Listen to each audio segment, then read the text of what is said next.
73 miles south of Nashville, you'll find Lynchburg, Tennessee. It has, to the casual observer, the appearance of just another small town. But it's here, tucked between these hills, where each and every drop of Jack Daniel's Tennessee whiskey is made. And it's here where there's a story or two to be told by the people who call this place home.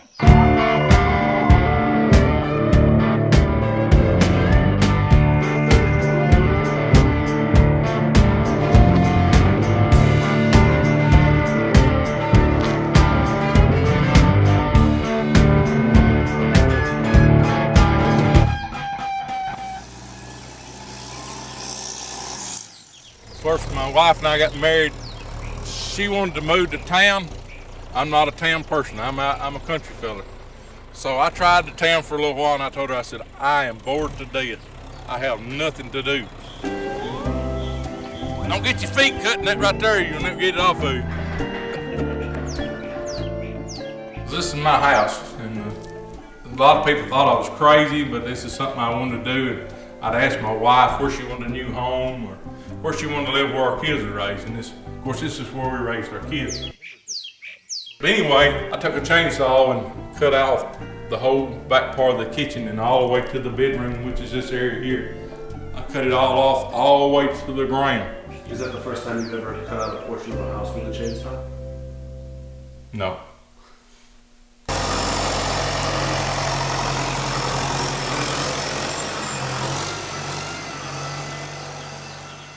Hey, let me tell you a story about Goose. He caught a guy breaking into his house. And it was a car parked in my driveway. I said, who's that? Dude, what you doing? I said, you got my microwave, you got all my fishing poles, you got all my stuff. I said, you broke in my house. Mister, let me go, please. I said, no, you broke in my house. I said, get out of the car. And I tied the dude up. Big old Goose, he grabbed this guy and he hog-tied him. And the more he got thinking about it, the more he decided, I don't want him to be at my house no more. So he throws him in the back of the pickup truck and drives him up to a store. I got him out of the pickup. Me and him sat on the front porch of the store up by this Rocky and he was tied up by. In about 15 minutes, here comes the investigators. He went to the big house for 5 years. Now that's Goose. He's crazy.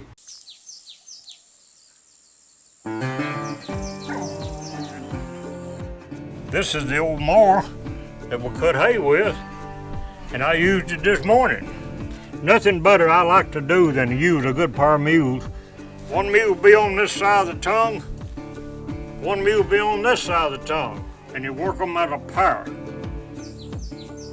A lot of people use horses, but my dad and me, our family used mules.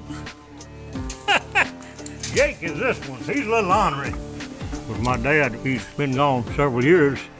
He used them from the time he was 13 years old. He told me his father died, and he made a crop by himself living with his mother at 13 years old. Wonder what a boy would do with a pair of mules now at 13 years old to make a living. We're talking about making a living.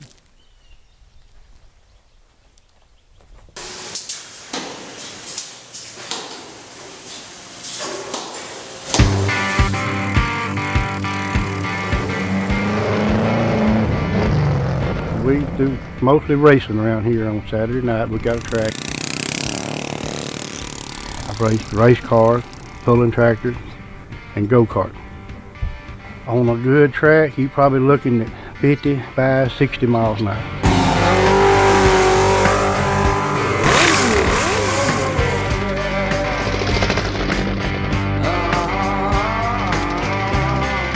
$220 horsepower. And it doesn't have brakes because that baby weighs 10,000 pounds. So all you gotta do is clutch it and it'll stop.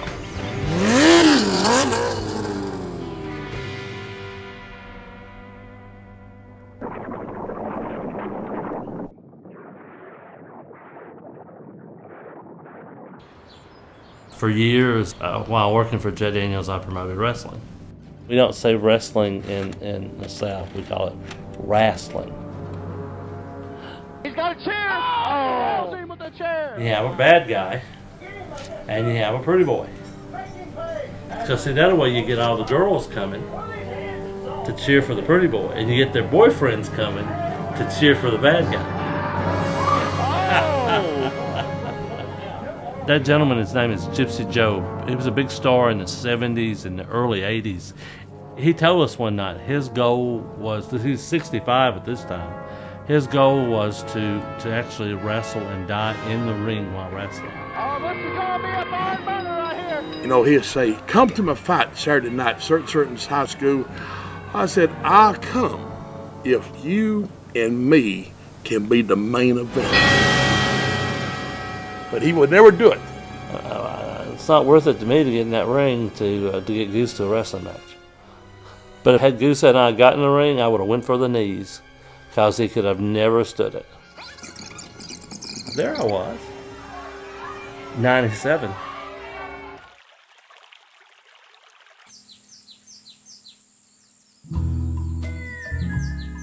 My name is Frank Bobo. I'm a retired master distiller at Jack Daniel. I was the 5th master distiller. My name's Claude Eady. I worked for Jack Daniel. I went there in 46. I stayed there in 1989. Claude's a little older than I am. Of course, you can tell that by looks. And he's worked under 5 different master distillers. That's pretty good since, there hadn't been but 5 master distillers. So that only leaves Jack Daniel and Jeff Arnett. I'm 87 years old now. 87. We start in at 4 o'clock in the morning, and Claude and I, we we always the ones. We started off. If I beat him there, well, the next day he beat me there in 15 minutes. Pretty soon we'd be coming in at 2:30. I said, Claude, we're going to slow us down. Let's go back to 4 o'clock.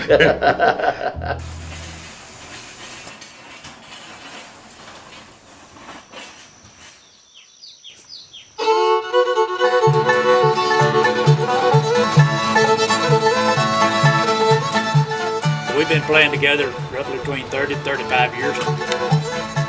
Right here happened to be the handsomest fella in the band. Right Thank you, William. Thank you very much. Look what a head of hair you got. It's because he got more hair. Look at all that hair. Woo! Half the people around here, you don't never hear their name called. You always hear the nickname. My son, for instance, they call him Bojo. They don't know my real name. Everybody calls me Goose Side now. For years, my nickname has been known as Brother. I'm just a little brother. I'm the brother to this one over here. Nickname Brutus for some reason. Smut for short. That's all I know. We got Bulldog, Boss. The Reverend here. There's Lion Bill and Cussin' Bill. We got Old Two Fingers here. They call me Kahuna. Jaybird, Smooth. So it's Groundhog. I can just go on and on and on right now. My name is Dick.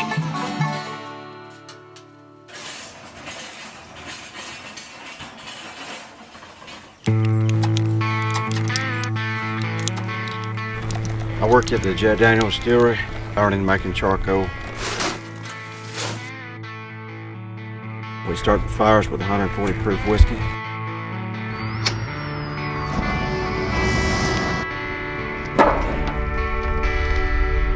We compete in a sport called Cowboy Mounted Shooting. It's an association where we go all over the country and compete shooting guns and running patterns. And it is the fastest growing equine sport in the world today.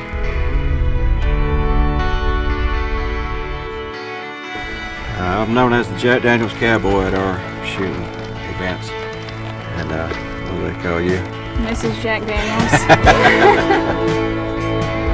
It's a funny thing returning to this place where I call home.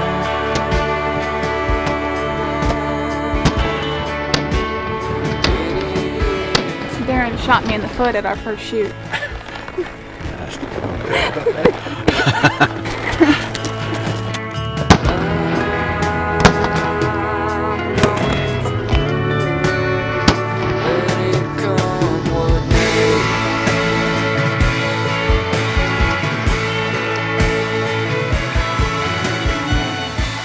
Old Jack had a saying, every day we make it the best we can.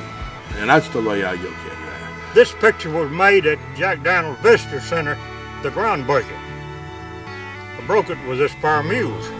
Wanted to do it the same old way we always did it and try not to deviate from it at all. We had what we wanted.